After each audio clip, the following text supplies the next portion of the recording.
If I'm not mistaken, there are 3 solos in the studio version of Franklin's Tower.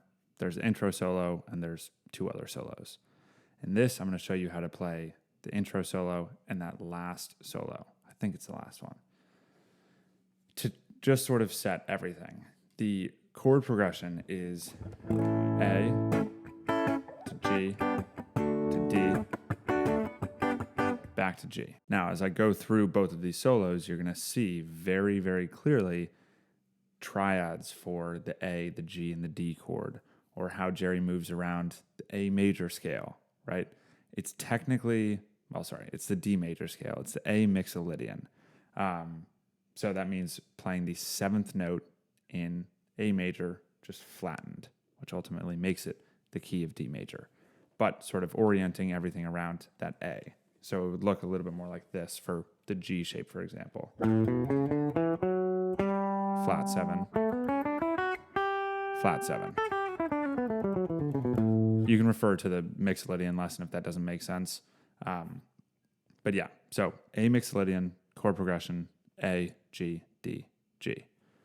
So this is the first solo.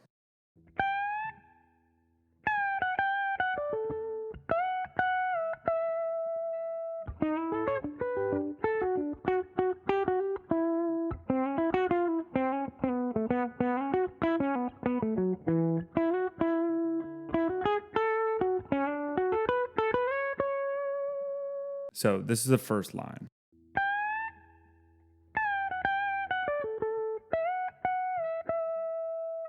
Now, as you can see, the first bend is bending the flat 7 up to the A, or the 1. And then right after that, he actually walks directly down a D triad. Right? And then as he ends that, he's just playing in A major and then playing a full A major triad. Right? Then moving on to the second line.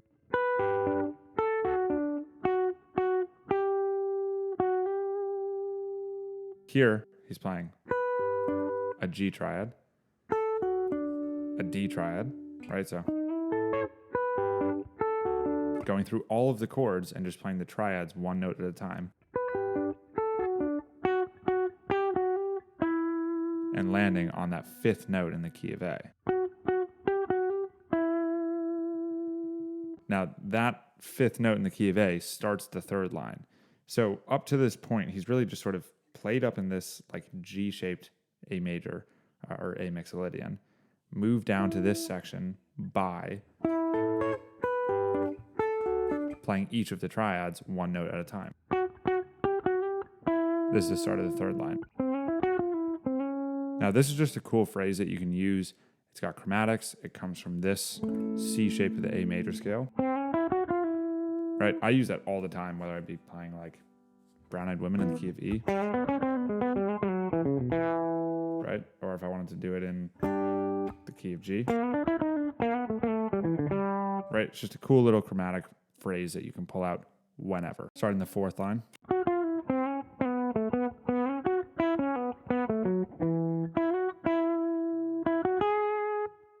This is primarily just all taking place in A major. I don't really see too much going on in terms of the chord tones, but just playing around in this scale. Sort of a mixture between that C-shaped scale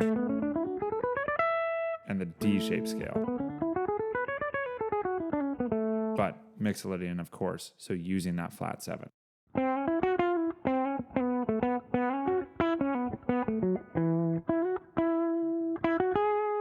One other thing to point out with this is that he's just sort of descending down 2 different boxes in this scale. Right here would be one, and here would be the next. Now, going to the next line. The only thing that's really like notable in terms of chord tones is how he walks down this D triad again. So if you start from the root, that first note there, so he's got root, sliding into this D triad that he's going to set up. And then he lands on the 3 in A. and that concludes it. So that's the intro solo. Now let's move on to the later solo.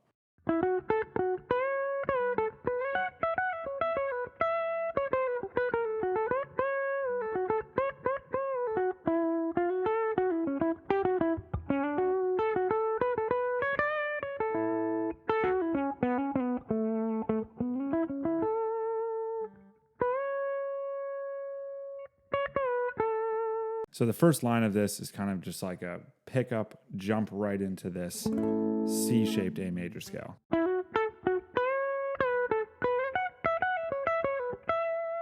Right, and he plays around in this little box up here. So if this is like the 5th note in A.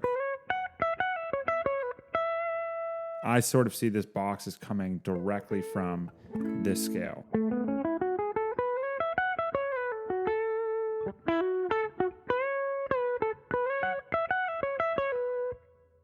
This starts the second line.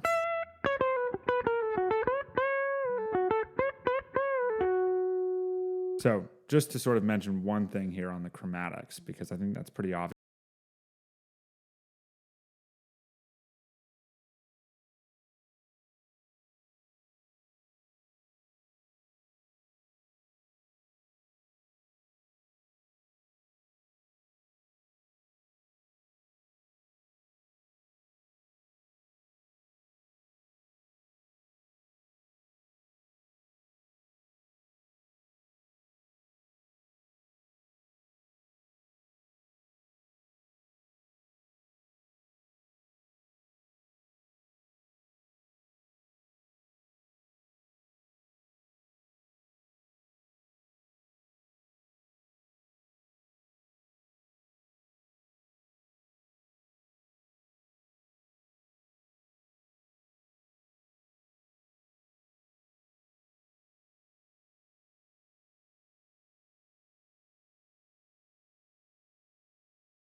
He's just playing around this A triad, but in this scale that's sort of like a mixture between the D-shaped scale and the and the C-shaped scale.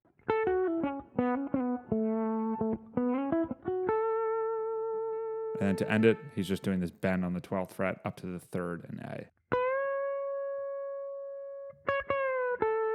And landing on the 1. So these two solos are distinct because they have, although they follow the chord tones pretty well and the chord changes, there is some more personality behind the solo.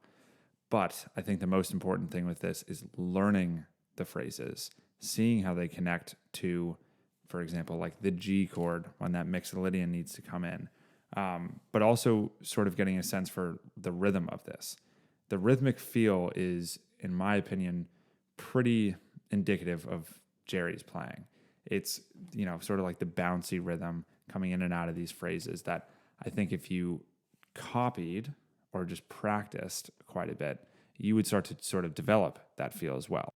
So, as always, learn this solo just phrase by phrase, lick by lick, line by line, whatever you want to call it, for both the intro solo and the second solo that I showed you. Once you've done that, move to the backing track that I sent, which is in C mixolydian. And what you're going to do is basically just transpose it. So you're going to move everything up by 3 frets. Play the 2 solos over it. See if you can get that to be seamless, right? Once you've learned the whole thing at 100% speed, you move it to this backing track. And then the most important part, which is deemed extra credit, but it's the most important part. You take that backing track, you take inspiration from these phrases and from these solos, and you create your own solo. It's going to be a mixture, ideally, of your own licks that you come up with, whether it be on the spot or actually like written out, scripted, and some of the phrases that you like from this solo. meld those together so that you have a product that is 60 seconds and a solid mixture between your own licks that take inspiration from this and licks from this solo.